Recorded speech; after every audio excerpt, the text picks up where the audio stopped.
آج کی یہ جو گفتگو ہے یہ فلسفہ شہادت امام حسین رضی اللہ تعالیٰ عنہ کو سمجھنے کے لیے ہے۔ قرآن پاک کے اندر اللہ رب العزت نے فرمایا ان اللہ علی کل شیء قدیر، بے شک اللہ تعالی ہر چیز پر قادر ہے۔ اللہ تعالی ہر چیز پر قدرت رکھتا ہے۔ جو چیز ناممکن ہو وہ اللہ کی قدرت سے ممکن ہو جاتی ہے۔ مثال کے طور پر جو آگ ہے اس کا کام ہے جلانا۔ یہ ہو نہیں سکتا کہ آگ کے اندر کوئی چیز ڈالی جائے اور آگ اس کو نہ جلائے۔ آگ کے اندر جو چیز بھی ڈالی جائے گی آگ اس کو جلا دے گی، مگر نار نمرود کے اندر جب حضرت ابراہیم علیہ السلام کو ڈالا گیا تو اللہ رب العزت نے فرمایا قلنا یا نار کونی بردم و سلامن علی ابراہیم، اے آگ میرے ابراہیم پر ٹھنڈی اور سلامتی والی ہو جا۔ تو وہ آگ جس کا کام جلانا تھا اسی آگ کے اندر حضرت ابراہیم علیہ السلام تشریف فرما ہیں۔ آگ بھی جل رہی ہے، شعلے نکل رہے ہیں، مگر اسی آگ کے اندر حضرت ابراہیم علیہ السلام اپنے پاک رب کی تسبیحات کر رہے ہیں، اپنے رب کا ذکر کر رہے ہیں۔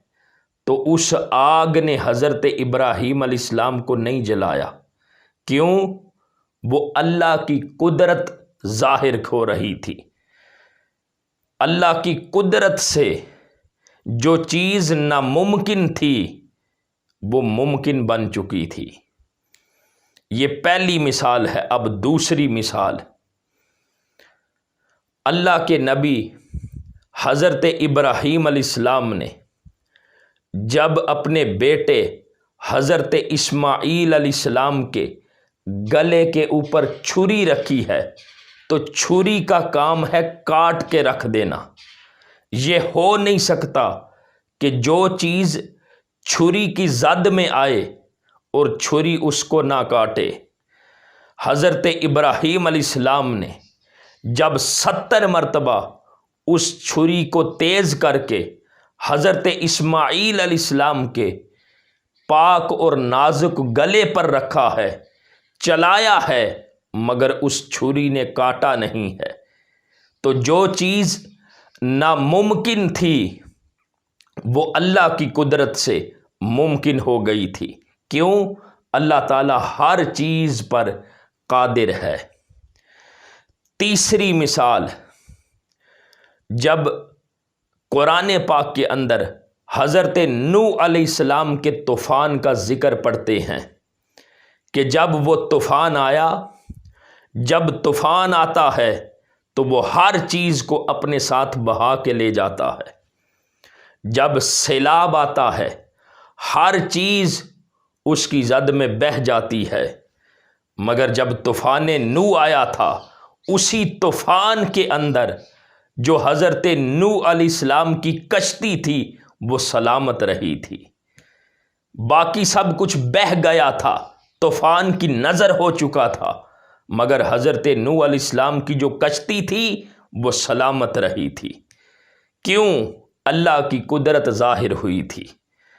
جو چیز ناممکن تھی اس کی قدرت سے وہ ممکن ہو گئی۔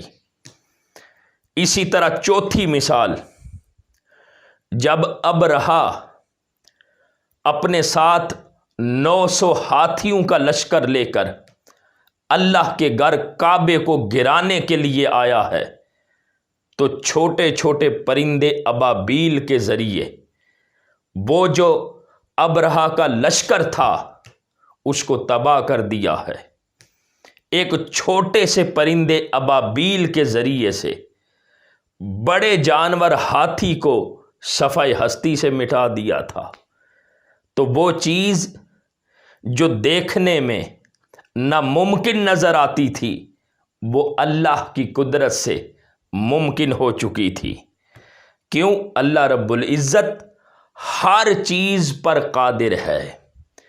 تو ذہن میں یہ سوال آتا ہے کہ میدان کربلا کے اندر جو آل رسول ہے، جو خانوادہ رسول ہے، جو اہل بیت اطہار ہیں، جو حضور علیہ السلام کی آل پاک ہے، کربلا کے میدان میں جب ہم دیکھتے ہیں تو وہ جو ابرہا جس کو تباہ کر دیا اور اپنے گھر کعبے کو بچا لیا تھا، تو کیا آل رسول، بلکہ آقا علیہ السلام نے فرمایا کعبۃ اللہ کو مخاطب کر کے کہ اے کعبے تجھ سے ایک مومن کی عزت زیادہ ہے۔ تو وہ آل رسول جن کے صدقے سے مسلمانوں کو، مومنوں کو عزت ملتی ہے، تو اللہ رب العزت نے اس کعبے کو بچایا، تو آل رسول کو کیوں نہیں بچایا تھا؟ حالانکہ وہ تو ہر چیز پر قادر تھا۔ پھر اسی طرح حضرت اسماعیل علیہ السلام کے گلے پر جب چھری چلی تو اس نے کاٹا نہیں۔ دوسری طرف کربلا کے میدان میں جو حضرت علی اصغر کا گلو مبارک تھا وہ زیادہ نازک تھا، اس کو کیوں نہیں بچایا؟ حالانکہ مولا تو ہر چیز پر قدرت رکھتا تھا، ہر چیز پر تیری قدرت ہے، مگر وہاں پر اپنی قدرت کا اظہار کیوں نہیں کیا؟ اور پھر حضرت نوح علیہ السلام کے طوفان کے دوران اس کشتی کو سلامت رکھا، تو مولا تو نے آل رسول کو یزیدیت کے طوفان سے کیوں نہیں بچایا تھا؟ ذہن میں سوال آتا ہے۔ اور پھر دوستان محترم، اللہ رب العزت نے حضرت ابراہیم علیہ السلام کو نار نمرود میں سلامتی عطا کی تھی، تو کیا اپنے محبوب کی آل کو وہ کربلا کے میدان میں سلامتی عطا نہیں کر سکتا تھا؟ جب یہ ذہن میں سوال آتا ہے تو اللہ رب العزت کی بارگاہ سے جواب آتا ہے، اے میرے بندو تم قرآن پڑھ کے دیکھو، اگر تم نے شہادت امام حسین کا فلسفہ سمجھنا ہے، کربلا کا فلسفہ سمجھنا ہے، تو پھر قرآن کو پڑھ کے دیکھو۔ اس لیے کہ قرآن پاک میں فرمایا لا یکلف اللہ نفسا الا وسعها لها ما کسبت وعلیہا ما اکتسبت، کہ اللہ رب العزت کسی جان کے اوپر اس کی طاقت سے زیادہ بوجھ نہیں ڈالتا۔ تو کربلا کے میدان میں امام عالی مقام امام حسین رضی اللہ تعالیٰ عنہ کو اللہ رب العزت نے وہ طاقت، وہ قوت، وہ شجاعت، وہ بہادری، وہ استقامت، وہ ثابت قدمی، وہ سب کچھ عطا کر دیا تھا کہ میرے حسین، میرے محبوب کے نواسے، تیرے دل میں وہ وسعت ہے، تیرے دل میں، تیرے قلب اطہر میں وہ قوت ہے کہ اے میرے حسین تو سب کچھ اپنی آنکھوں کے سامنے دیکھے گا، لاشیں گرتے ہوئے اپنی آنکھوں کے سامنے دیکھیں گے، اپنے بانجے، اپنے بتیجے، اپنے بیٹے کو جام شہادت نوش کرتے ہوئے دیکھیں گے، مگر آپ کے دل میں وہ طاقت، وہ قوت، وہ وسعت ہوگی کہ آپ اپنی زبان پر کوئی شکوے کا کلمہ نہیں لائیں گے۔ آپ اللہ کی بارگاہ میں مقام صبر پر فائز ہوں گے، آپ اللہ کی بارگاہ میں مقام توکل پر فائز ہوں گے، آپ اللہ کی بارگاہ میں مقام رضا پر فائز ہوں گے۔ تو دوستان محترم، اللہ رب العزت ہر چیز پر قادر ہے، مگر اس نے آل رسول کو میدان کربلا کے اندر اپنی قدرت کا اظہار کیوں نہیں کیا؟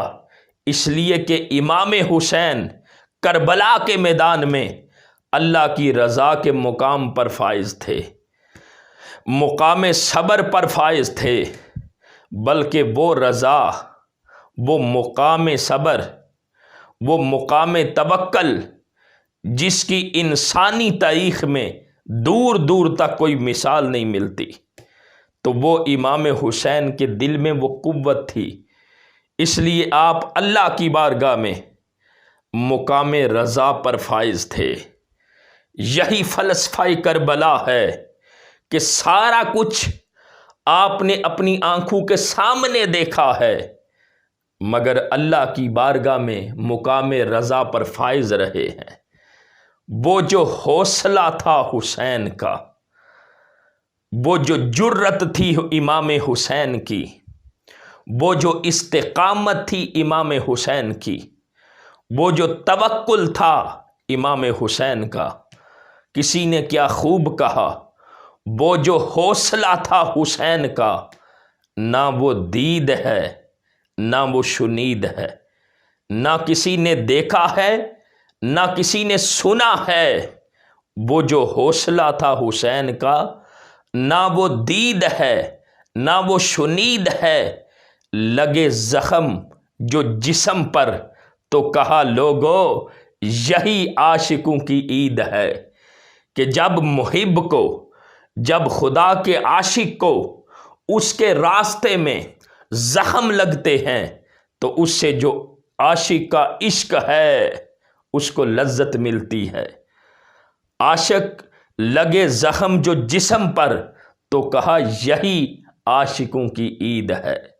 تو اللہ رب العزت نے امام حسین کے دل کو وہ وسعت عطا کی تھی، وہ قوت عطا کی تھی، اس لیے کہ آپ اللہ کی بارگاہ میں مقام رضا پر فائز تھے، مقام صبر پر فائز تھے، مقام توکل پر فائز تھے۔